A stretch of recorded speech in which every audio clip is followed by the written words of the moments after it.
Welcome back, folks at home. We're doing some Epic Mickey today. Woo!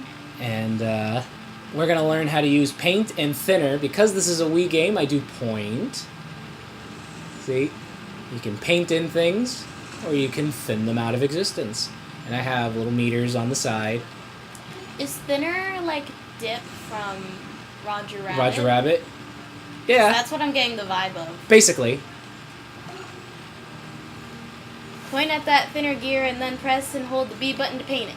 Alright, so this is how, like, you're going to solve puzzles. There are going to be, like, different puzzles and things to get through the world. See, so, like, that's painted, so I can thin that out. Ah. Instead of, like, smashing into it. Uh-huh.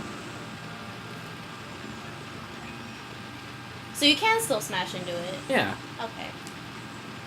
See, so, like, I could see that it was, like, if it had been that way, I could paint it in and see what it gives me.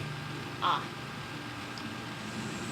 And that's where the majority of the choices in this game come from, is whether you're going to paint things in and restore Wasteland, or you're not going to give a care and just thin it out to take the quick and easy path to get through things.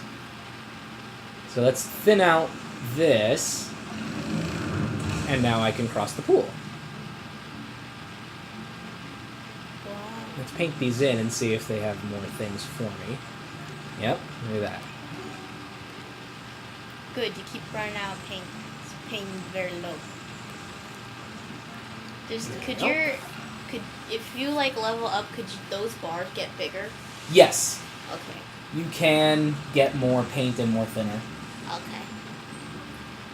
So now that I moved those things out of my way, I can't jump over that, so I just paint it back now that I've completed my thing.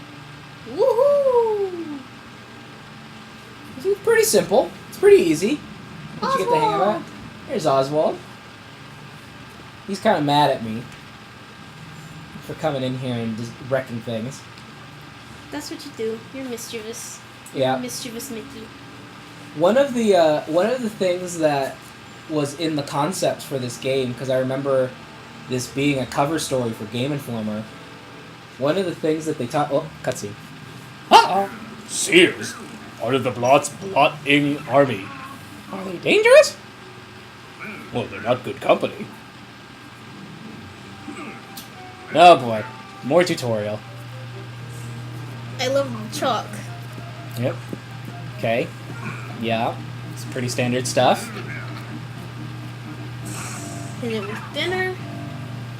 Hit them with paint. And if I turn them friendly, then they'll go fight the other things for me. Ah.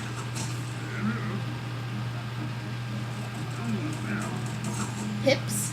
Yeah, it's a health pip.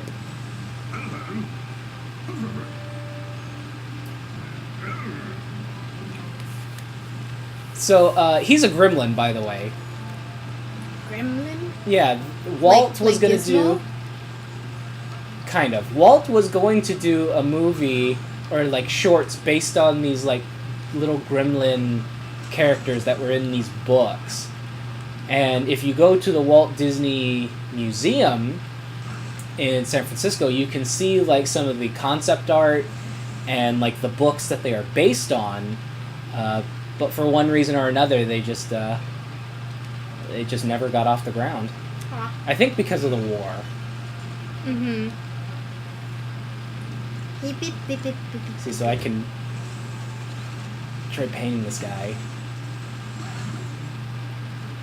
And get enough paint on him. See, so now he's a friend to me. Mm-hmm. So now he won't attack me. He'll actually go after the other guy now.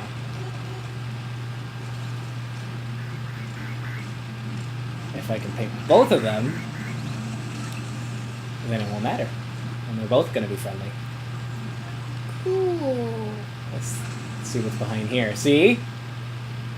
You just gotta look for things like that. And now we get another chest. We got a gold pin. Dark Beauty Castle. I wish they actually made some of these pins.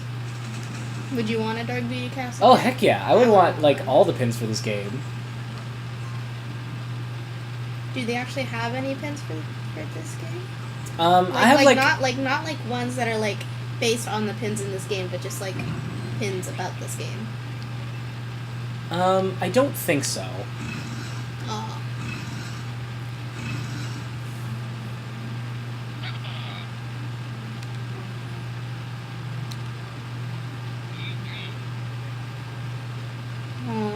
Okay.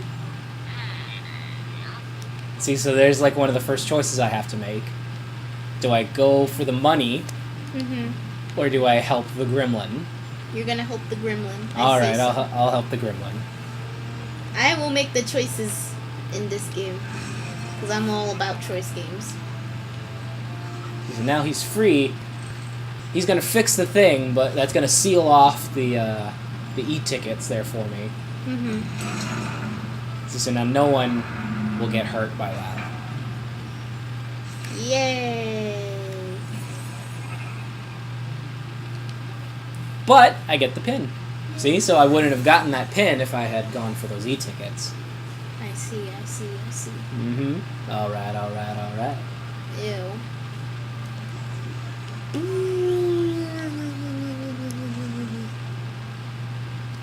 I was gonna say something else.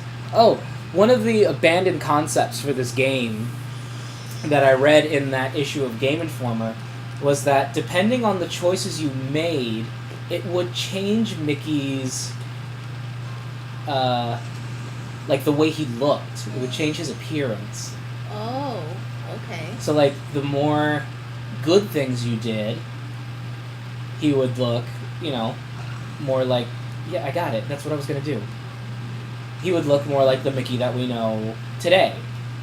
But the more mischievous things you did, he would look more like the Blot. He would get more like elongated features. He would almost look rat-like. Oh, that's cool. I want that game. I want the game where Mickey actually looks mischievous. And the studio showed off this concept to like some test audiences, and they were upset that Mickey was bad. Bad. And so here's the thing: they even had like big BA biker dudes coming in, and they were like, well, but guys who you wouldn't expect, and they were like, but look, the more like bad things you do, not bad because you're still Mickey. Yeah. The more like mischievous and like silly things you do, the cooler Mickey's gonna look. He's gonna look like this, and like this big biker dude, big old beard and everything. He's like, you can't do that. And they were like, well, why? Why can't we do that? He's like, Mickey's too iconic.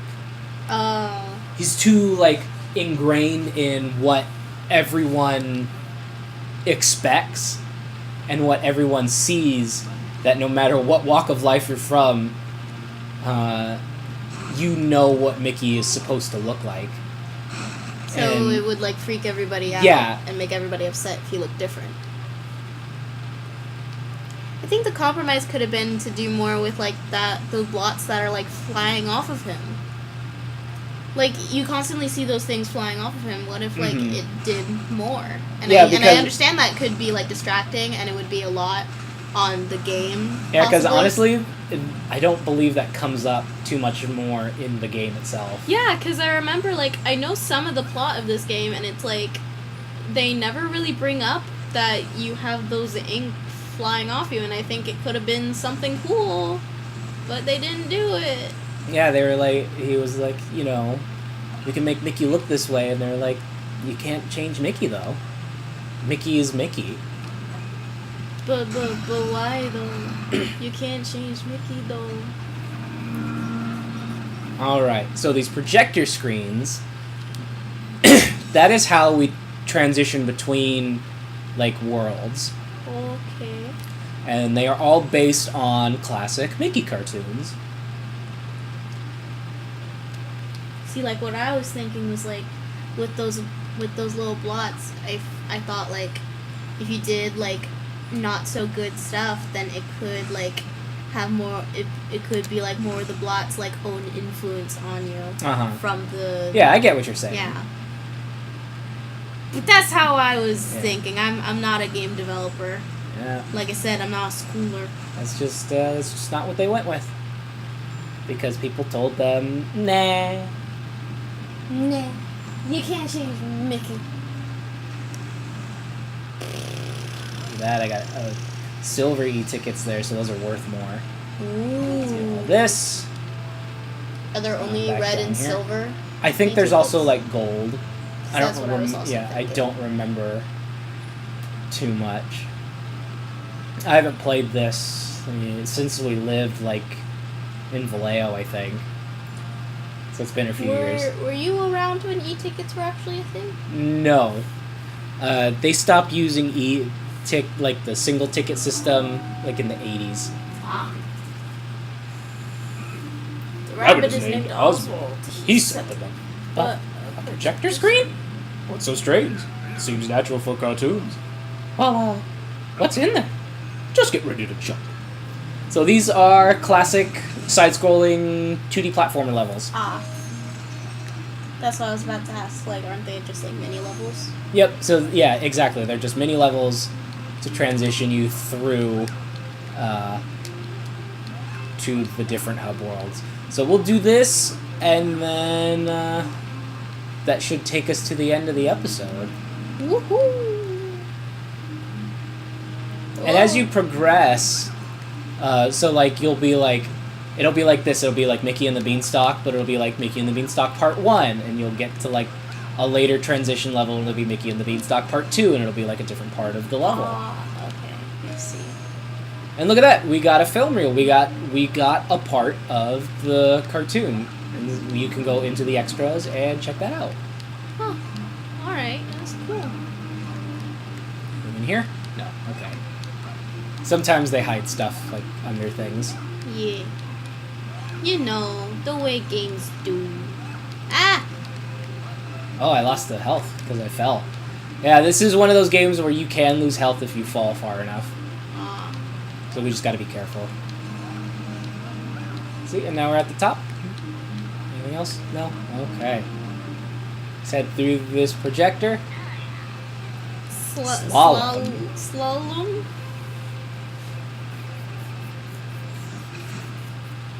See, now the ink blots floating off of him is gonna bother me. Because I'm just gonna be like, I think that was like the plot point of like why the blot wants him, because he could see that Mickey absorbed part of him, and so he wants to absorb Mickey. Tiesto, like the DJ. What are you Tiesto doing? sounds like a food. I guess. Someone sabotaged this door. It's gonna take paint to fix it. You got pain. Just so happens. That's an impressive door. Definitely Gremlin construction. Hey Mickey, can you throw paint around? Why not paint those gears for Tiesto? That'd be great. I've been working on that middle gear, so don't break it, please. Don't thin it. I say don't thin it. No, he said don't break it. Don't break it, Joel. I'm gonna stand right here, right in front of it. I'm gonna paint one. And, Joel? hmm. Joel? Next I time on said- J&B Gaming, you'll find out what I decide to do. No! I make the choices! Ah! Next time on J&B Gaming.